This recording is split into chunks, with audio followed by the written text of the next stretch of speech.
আমরা এখন অতীতের যে কোনো সময়ের চাইতে শক্তিশালী। প্রধান উপদেষ্টা ডক্টর মোহাম্মদ ইউনূস কথা বলছেন একটা অনুষ্ঠানে, ২১ পদক বিতরণ অনুষ্ঠানে তিনি এই কথা বলছেন। আসলে এই বক্তব্যটা ধরেই দর্শক কিছু আলোচনা করতে চাই।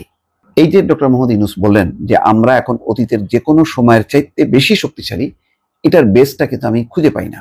আসসালামু আলাইকুম দর্শক, বর্তমান বাংলাদেশের অস্থিতিশীল পরিস্থিতির উপর ভিত্তি করে আপনাদের সামনে আরেকটি গুরুত্বপূর্ণ ভিডিও নিয়ে হাজির হয়েছি।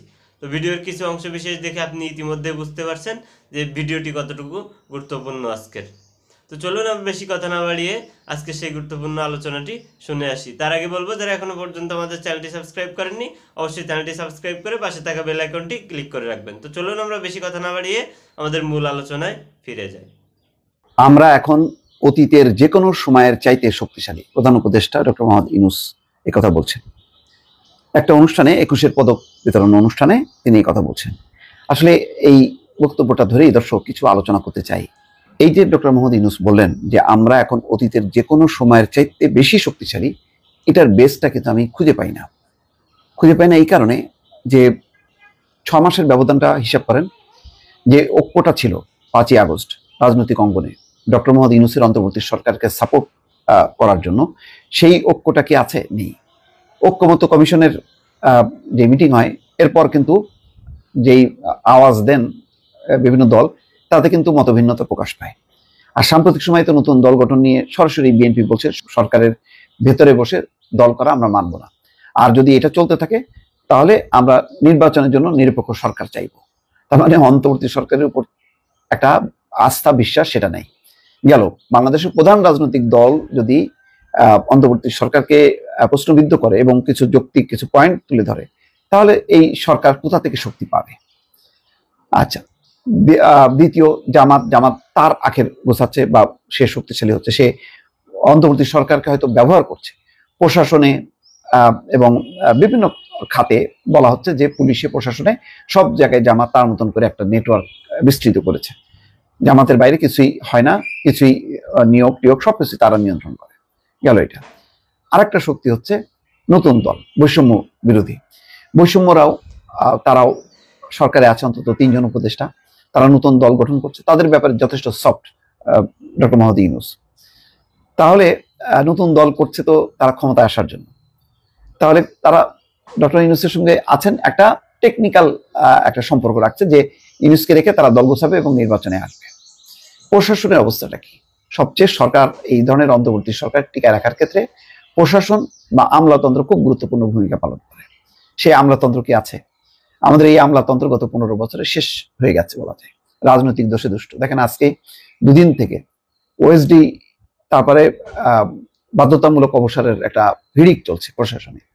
এই প্রশাসনের অধিকাংশ কর্মকর্তা গত ১৫ বছরে কোনো না কোনো দায়িত্বে ছিলেন। তো এখন সবাই আতঙ্কে আছেন যে এই বোধহয় আমাকে ধরলো, এই বোধহয় আমাকে মারলো। এই অবস্থায় প্রশাসন কি করে? সে একদম চুপচাপ বসে আছে, যতটুকু করলে নয় ততটুকু করছে, তার সেই ডেডিকেশনটা নেই।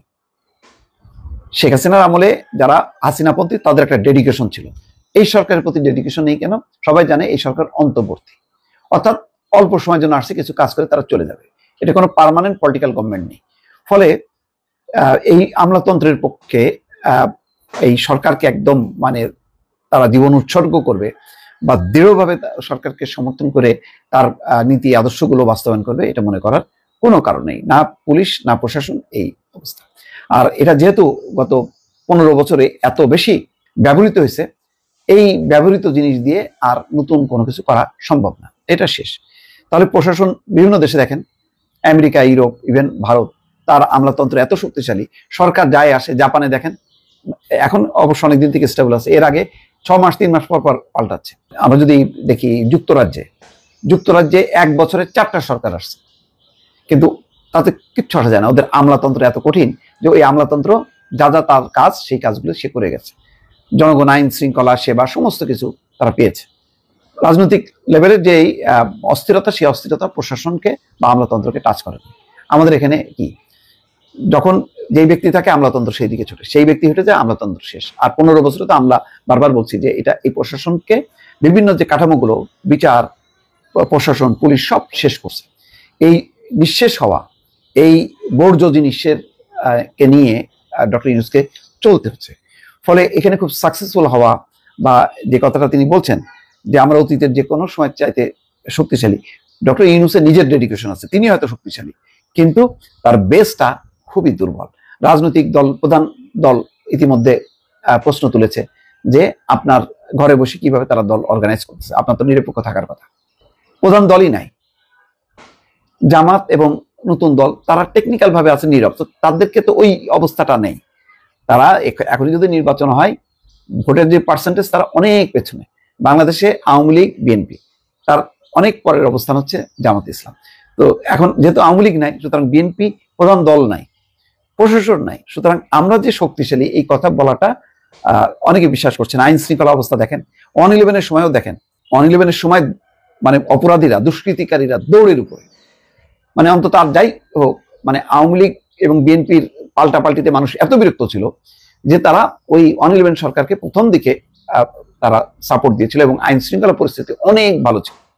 এখন একেবারে শেষ। শুধুমাত্র আমরা দেখলাম কালকে একটা মধ্যরাতে অপারেশন মোহাম্মদপুরে। এই অপারেশনগুলো যার হাতে অস্ত্র থাকবে সে দুষ্কৃতিকারী, তার বিচার ওখানেই। ওই আমেরিকা ইউরোপও অপেক্ষা করে না। যে দুর্বৃত্তদের হাতে অস্ত্র, সে বহু মানুষকে হত্যা করতে পারে, সুতরাং আপনি ইনস্ট্যান্ট অ্যাকশন নেন, কেউ কিছু বলবে না। কিন্তু নীরব নিথর, এই কালকে দেখলাম যে মধ্যরাতে গোলাগুলি গেল। তার মানে আইন শৃঙ্খলা নিয়ে মানুষ অসন্তুষ্ট, দ্রব্যমূল্য নিয়ে অসন্তুষ্ট। তাহলে কোনটা নিয়ে অসন্তুষ্ট? কেউ মনে করে না যে সরকার খুব শক্তিশালী এবং তার মানে ডিসিশন দেওয়ার সাথে সাথে প্রশাসন, পুলিশ ছুটতে আছে, এরকম কেউ মনে করে না। রাজনৈতিক উইং থেকে তিনি সাপোর্ট পাচ্ছেন না, প্রশাসন নাই। তাহলে অতীতের যে কোনো সময় থেকে আমি শক্তিশালী, এই কথাটা আমার ধারণা যে এটা মানে নিয়ে যথেষ্ট রকম মানে প্রশ্ন আছে, যে প্রশ্নগুলো আমি সামনে নিয়ে আসলাম। দর্শক ভালো থাকবেন, আল্লাহ হাফেজ।